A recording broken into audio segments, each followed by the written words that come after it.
अस्सलाम वालेकुम dear student. आज हम टॉपिक डिस्कस करने जा रहे हैं, वो है माइटोसिस क्या होते हैं और इसके मराहल क्या क्या हैं। कि माइटोसिस होती क्या है बेसिकली, तो मैं आपको बता दूं कि माइटोसिस होती क्या है। कि सेल की तकसीम को हम माइटोसिस कहते हैं। कि सेल डिवीजन मतलब एक सेल का दो में तकसीम होना और दो का चार में तकसीम होना, तो इस सेल डिवीजन को मतलब सेल के तकसीम होने को हम बेसिकली माइटोसिस कहते हैं। और माइटोसिस के आगे दो बड़े मरले हैं जिनसे गुजरकर माइटोसिस होती है सेल के अंदर। तो पहला जो मरला है वो है कैरियोकाइनेसिस और दूसरा है साइटोकाइनेसिस। कि जैसा कि नाम से ज़ाहिर है, कैरियो मतलब न्यूक्लियस और काइनेसिस मतलब तकसीम होना या डिवीजन करना।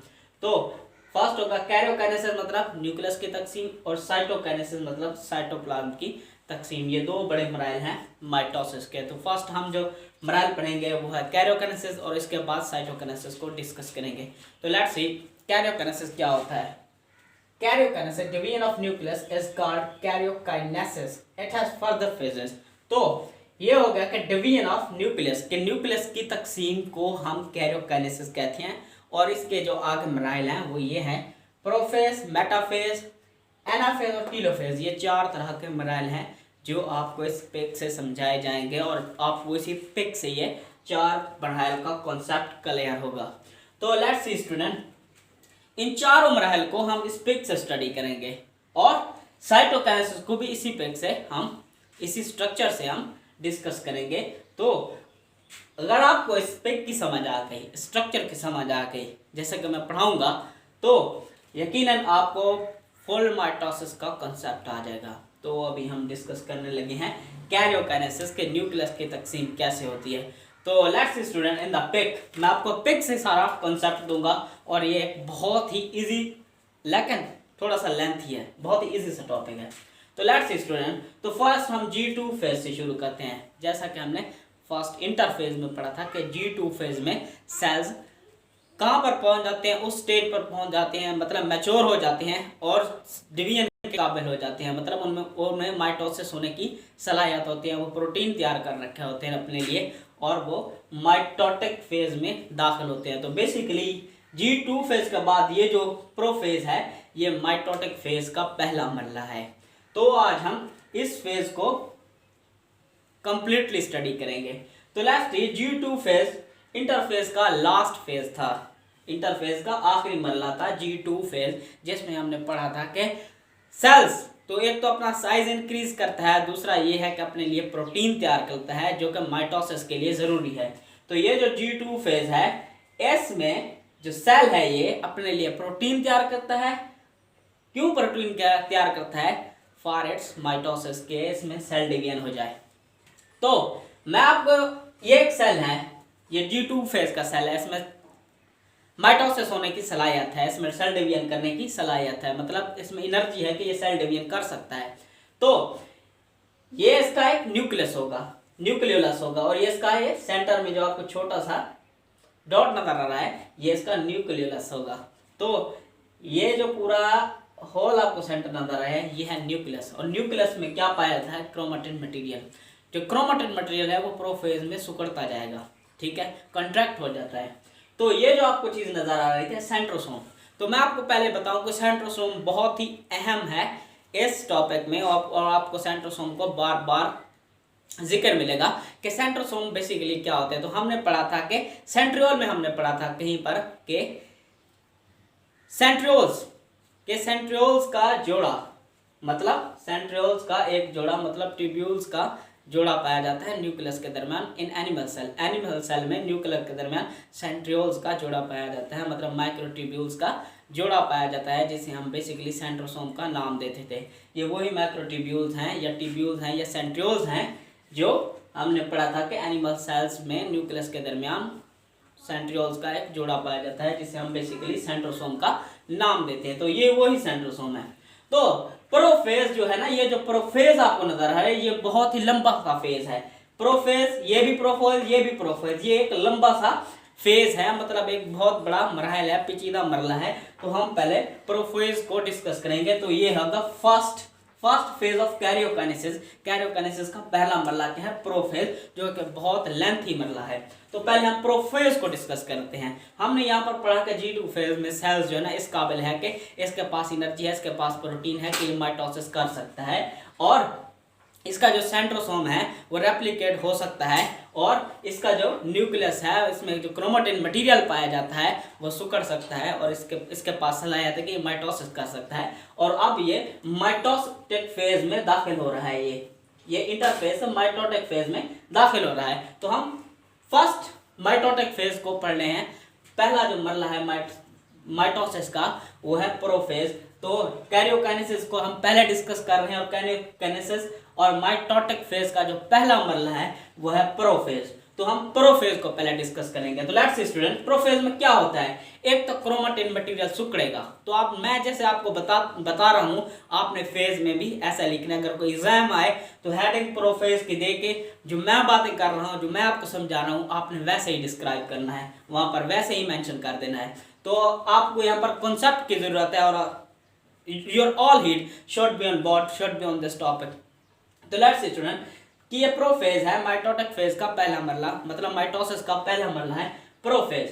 तो प्रोफेज में क्या होता है कि क्रोमेटिन मटेरियल जो ये न्यूक्लियस में पाया जाता है, क्रोमेटिन मटेरियल ये सिकुड़ेगा, ये सिकुड़ जाएगा और क्रोमोसोम्स बना देगा, जिसे हम क्रोमोसोम्स कहते हैं। और क्रोमोसोम्स डुप्लीकेट करेगा और उसके बाद दो सिस्टर क्रोमेटिड्स हो जाएंगी।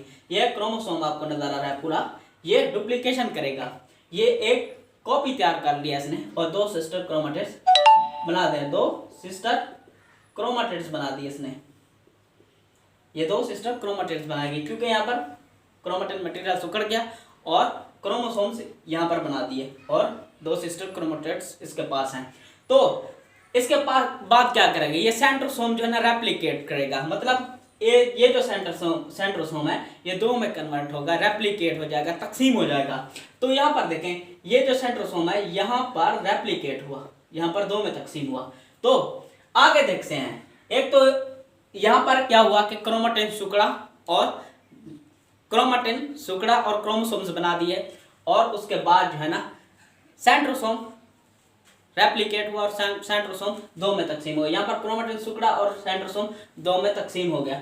तो ये जो सेंट्रोसोम है इसी प्रोफेज में क्या करेगा? यहाँ पर देखें, ये स्पिंडल बनाएगा। ये जो सेंट्रोसोम है जो रेप्लिकेट हुआ है ये क्या करेगा? ये साइटोप्लाज्म से प्रोटीन इस्तेमाल करेगा और माइक्रोट्यूब्यूल्स के धागे, माइक्रोट्यूब्यूल्स का बंडल बना देगा, मतलब माइक्रोट्यूब्यूल्स लाइक स्ट्रक्चर बना देगा, जिसे हम माइटोटिक स्पिंडल का नाम देते हैं। तो ये जो सेंट्रोसोम है ये साइटोप्लाज्म से प्रोटीन लेगा और माइटोटिक स्पिंडल बना देगा और इस चीज को हम माइटोटिक स्पिंडल का नाम देते हैं, माइटोटिक स्पिंडल। और इस चीज को हम माइटोटिक स्पिंडल बनाते हैं। ये कौन बनाता है? ये सेंट्रोसोम बनाते हैं। ये सेंट्रोसोम कैसे बनाते हैं? ये साइटोप्लाज्म से खुराक लेते हैं, प्रोटीन लेते हैं और माइक्रोट्यूब्यूल्स के बंडल बना देते हैं, जिसे हम माइटोटिक स्पिंडल कहते हैं। और माइटोटिक स्पिंडल माइटोसिस में बदल देते हैं और कंट्रैक्शन पैदा करेंगे आगे। तो ये हो गया कि ये जो सेंट्रोसोम है यहाँ पर ये धागे लाइक स्ट्रक्चर बना देंगे और एक इधर आ जाएगा इस कुतुब पे और दूसरे कुतुब पे आ जाएगा। तो यहाँ पर क्या हुआ कि क्रोमेटिन मटेरियल भी सिकुड़ गया और उसने क्रोमोसोम्स बना दिए और क्रोमोसोम्स में भी डुप्लीकेशन अख्तियार कर लिया और उसके पास दो सिस्टर क्रोमेटिड्स हैं। तो ये हर क्रोमोसोम्स के पास दो सिस्टर क्रोमेटिड्स हैं। क्रोमेटिन मटेरियल सिकुड़ा और यहाँ पर क्रोमोसोम्स बना दिए और हर क्रोमोसोम्स के बाद दो सिस्टर क्रोमेटिड्स हैं। और उसके बाद क्या हुआ कि ये जो सेंट्रोसोम है, सेंट्रोसोम ने क्या किया कि साइटोप्लाज्म से प्रोटीन ली, खुराक ली और माइटोटिक स्पिंडल बना दिया, मतलब माइक्रोट्यूब्यूल्स का बंडल बना दिया, जिसे हम माइटोटिक स्पिंडल का नाम देते हैं। वो इस चीज को घेर लेगा। यहाँ पर क्या होगा? इस जगह पर क्या होगा कि ये जो न्यूक्लियर इन्वेलप है, मतलब न्यूक्लियस के बाहर जो वाल है, जो दीवार है, वो टूट जाएगी और ये जो माइटोटिक बंडल है ये इस अंदर वाले मटेरियल को जकड़ लेगा और ये जो क्रोमोसोम्स हैं ये इसी बंडल में, ये इसी माइटोटिक स्पिंडल में धंस जाएंगे। तो आप देख सकते हैं यहाँ पर कि ये जो न्यूक्लियर इन्वेलप है और यहाँ जो न्यूक्लियस है वो यहाँ से टूट जाएगा और इस तरह की शक्ल अख्तियार कर देगा। ये जो स्पिंडल है ये इस अंदर वाले मटेरियल को अपने अंदर घेर लेगा और ये जो क्रोमोसोम्स हैं ये इसमें धंस जाएंगे। तो ये हुआ कि कंप्लीट हुआ कि प्रोफेज जो है ना माइटोसिस का पहला मरला होता है। तो इसमें क्या होता है? तो इसी एक बड़े मरहले को मैं आप सिंपल अल्फाज में बयान कर दूँ, सिंपल अल्फाज में डिस्कस कर दूँ कि प्रोफेज जो है ना माइटोसिस का पहला मरला है और कैरियोकाइनेसिस का भी पहला मरला है, जिसमें क्या होता है कि क्रोमेटिन मटेरियल सिकुड़ता है और क्रोमोसोम्स बन जाते हैं और क्रोमोसोम्स डुप्लीकेट करते हैं और उसके बाद जो है ना दो क्रोमाटिड्स आ जाते हैं और हर कौन से दो सिस्टर क्रोमाटिड्स बन जाते हैं। तो उसके बाद क्या होता है कि सेंट्रोसोम मतलब सेंट्रियोल के बाद जो सेंट्रोसोम मतलब न्यूक्लियस के पास जो सेंट्रोसोल का जोड़ा पाया जाता था जिसे हम सेंट्रोसोम का नाम देते थे, सेंट्रोसोम क्या करेगा, वो भी रेप्लिकेट करेगा और साइटोप्लाज्म में प्रोटीन लेगा और माइटोटिक स्पिंडल बना देगा। और ये जो माइटोटिक स्पिंडल है ये माइटोसिस में ये माइटोटिक स्पिंडल बना देगा और माइटोसिस में मदद करेंगे। तो माइटोटिक स्पिंडल बनने के बाद और क्रोमोसोम्स की डुप्लीशन के बाद क्या होगा कि न्यूक्लियर इनवेलप मतलब न्यूक्लियर के बाहर या गिर्द जो उसकी वाल है वो टूट जाएगी और ये जो माइटोटिक स्पिंडल है ये अंदर वाले क्रोमोसोम्स और बाकी मटेरियल को अपने अंदर जकड़ लेंगे। तो आप यहाँ पर देख सकते हैं कि ये स्पिंडल क्रोमोसोम्स और अदर मटेरियल को यहाँ पर जकड़े हुए हैं। तो ये हो गया कि प्रोफेज में सेल क्या काम करता है। तो आगे देखते हैं कि मेटाफेज आता है। तो मेटाफेज में क्या करता है सेल, तो मेटाफेज में होता है कि ये होता है कि मेटाफेज प्लेट बनाते हैं, मेटा प्लेट बनाते हैं। तो ये देखें यहाँ पर सेल ने मेटा प्लेट बनाई। मेटा प्लेट कैसे बनती है कि स्पिंडल के साथ, ये जो माइटोटिक स्पिंडल है जो हमने पढ़ा है इसके साथ तरतीब से जो क्रोमोसोम्स हैं वो जुड़ जाएंगे। क्रोमोसोम कैसे जुड़ेंगे, वो होगा कि कैनाटोकोर के जरिए ये जो स्पिंडल हैं, स्पिंडल के धागे हैं, माइक्रोट्यूब्यूल्स हैं, वो इस क्रोमोसोम्स के कैनाटोकोर के साथ जुड़ जाएंगे और एक क्रोमोसोम जो है ना एक तरतीब में आ जाएंगे और माइटोटिक स्पिंडल बना देंगे। तो आप देख सकते हैं यहाँ पर एक माइटोटिक स्पिंडल जो है ना क्रोमोसोम्स को तरतीब की हुई है और हम इस चीज को मेटाप्लेट का नाम देते हैं। तो ये है मेटाप्लेट। तो यहाँ पर क्रोमोसोम्स और माइटोटिक स्पिंडल जो है, क्रोमोसोम्स और माइटोटिक स्पिंडल मिलकर मेटाप्लेट बना रहे हैं क्योंकि यहाँ पर क्रोमोसोम्स तरतीब में आ जाते हैं और ये जो क्रोमोसोम्स हैं इस धागों के साथ मतलब माइटोटिक बंडल मतलब माइटोटिक स्पिंडल के साथ कैनाटोकोर के साथ जुड़े हुए हैं। कैनाटोकोर के जरिए माइटोटिक स्पिंडल से ये क्रोमोसोम्स जुड़े होते हैं और एक तरतीब में आ जाते हैं और एक मेटाप्लेट बना रहे हैं। तो आप ये देख रहे हैं ये एक मेटाप्लेट बन गई। तो इसके बाद आगे क्या कौन सा मरला आता है, तो हम ये हो गया प्रोफेज भी होगा और मेटाफेज में। मेटाफेज में ये कहता है मेटाप्लेट बना देता है और थर्ड पे जो है ना एनाफेज है और एनाफेज में क्या करता है कि एनाफेज जो है ना एक मरला है जहां से ये क्रोमोसोम सेंटर से टूट जाएंगे और इनमें एक स्पेस आ जाएगी और इस चीज से ये होगा कि ये जो डॉटर क्रोमाटिड्स हैं, ये जो सिस्टर क्रोमाटिड्स हैं यहाँ पर अलग हो जाएंगे और सेल की यहाँ से न्यूक्लियाई की एक अलगगी का जरिया शुरू हो जाएगा। मतलब यहाँ से ये जो स्पिंडल के धागे और ये जो क्रोमाटिड्स हैं एक ही, ये जो यहाँ से क्रोमोसोम्स अलग हुए थे और ये जो बाकी क्रोमाटिड्स बचे थे अलग हुए थे, ये मिलकर अपने ऊपर वाल ले लेंगे, अपने ऊपर दीवार दे देंगे जिससे ये न्यूक्लियाई अलग हो जाएंगे। तो आप देख सकते हैं कि यहाँ पर मेटाफेज में मेटाप्लेट बनाई उन्होंने। तो एनाफेज में ये हुआ कि यहाँ से जो है ना यहाँ से ये स्पिंडल टूट गया और ये जो क्रोमाटिड्स बचे, दो सिस्टर क्रोमाटिड्स अलग हो गए और जस्ट क्रोमाटिड्स यहाँ पर बचे और ये जो स्पिंडल वाला स्ट्रक्चर और ये जो क्रोमाटिड्स हैं ये फिर क्या करेंगे, कंट्रैक्ट करेंगे एनाफेज में। एनाफेज में ये पहले तो टूटेंगे फिर कंट्रैक्ट करेंगे और कंट्रैक्ट करने के बाद जो है ना न्यूक्लियर की डिवीजन होगी, ये बार न्यूक्लियर डिवीजन होगी, न्यूक्लियस अलग हो जाएगा यहाँ पर। तो आप देख सकते हैं यहाँ पर टीलोफेज में कि यहाँ से ये जो धागे और क्रोमोसोम के सिस्टर बचे थे, क्रोमोसोम्स के क्रोमाटिड्स बचे थे, वो मिलकर यहाँ पर न्यूक्लियाई वाली वाल लेंगे और उसी के अंदर फिट हो जाएंगे। तो आप देख सकते हैं ये वाला स्ट्रक्चर और ये वाला स्ट्रक्चर, ये स्ट्रक्चर होगा और ये स्ट्रक्चर, ये दोबारा न्यूक्लियस बना देंगे, ये दो न्यूक्लियस में तकसीम हो जाएगा।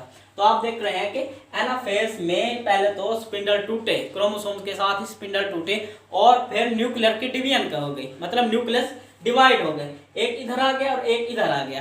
तो टीलोफेज में ये हुआ कि न्यूक्लियस दो में तकसीम हो गया।